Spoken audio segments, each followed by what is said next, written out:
Hi, I'm Mikko, and welcome to the first class of English. Today we're going to be covering something called public speaking. Now this is going to be part one of two videos. In this first part of the video, we're going to be covering the planning part. So basically, how you plan your speech, how you structure your speech, and everything you need to know before you actually step up onto that stage. So the first part when you're making a speech is that as a student, you've probably been assigned to make a speech, maybe by a teacher, maybe by other students.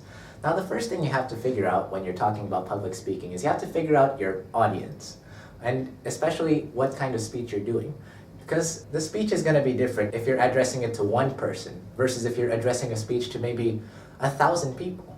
You have to use different techniques, you have to use different things, and especially the format of the speech is different because you could have speeches that are just like this where we talk in front of an audience, or you could have a speech maybe in like a debate where you're arguing back and forth between other people. You have to first determine that type before you go forward because that type and your audience will help determine how you structure your speech. Next thing to figure out is that you also have to figure out your audience range.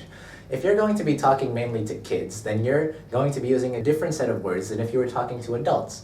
Because maybe kids have a lower vocabulary, so you have to use simple words. Or maybe you're talking to adults who need more complicated and massive words and vocabulary and jargon and all that. You have to figure out that first. And then you also have to figure out things like interests and stuff, because if you get the audience's interests, like let's say if your audience was mainly comprised of students, you would use things that would relate to students, because that way they listen to you. So once you've figured out your audience and once you've figured out who you're saying this speech for, then you can actually get started with the writing.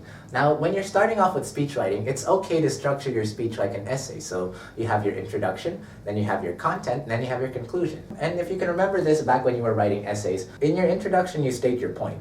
And then in your content, you say all the proof and you say all the evidence that supports your point. And then in the conclusion, you sum up all of that and then you make up your final point. But in a speech, the thing is, if you're going to be talking and if you're going to be using persuasion in a speech, then you're allowed to make a couple more liberties than if you're writing an essay. For one, you don't have to indent your paragraphs. And two, you're also more free to use things like anecdotes, creative stories, and facts in general. You could use those to give your speech a little more variety and help your audience to listen to you better. And you could also throw in a joke or two there if you really feel like you're up to it, but don't overdo it.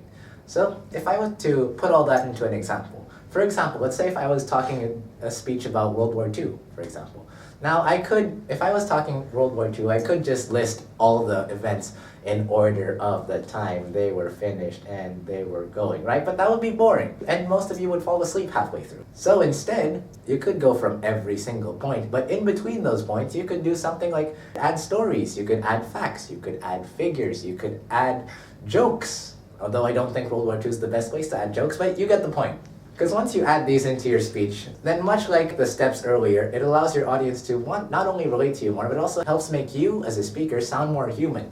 You're not a robot, and the audience isn't a robot either. So it pays to sound a lot more human both when you're talking and in the points that you're making. Lastly, once you have your speech written, it would make a good amount of sense to practice your speech. Like you could practice it by reading your paper. You could practice it in front of a mirror, in front of audience members, in front of your family, in front of anything like that. In this lesson, you have learned a couple of things about planning your speeches. You've learned to figure out what kind of audience you're going for. You've learned to figure what kind of structure you're going for, and you've learned to figure what kinds of things you can put into your speech to make it sound the best as possible that you could do. And then in the next video, we're also going to be talking about how you actually say your speech. Because once you have all this done, how do you say it?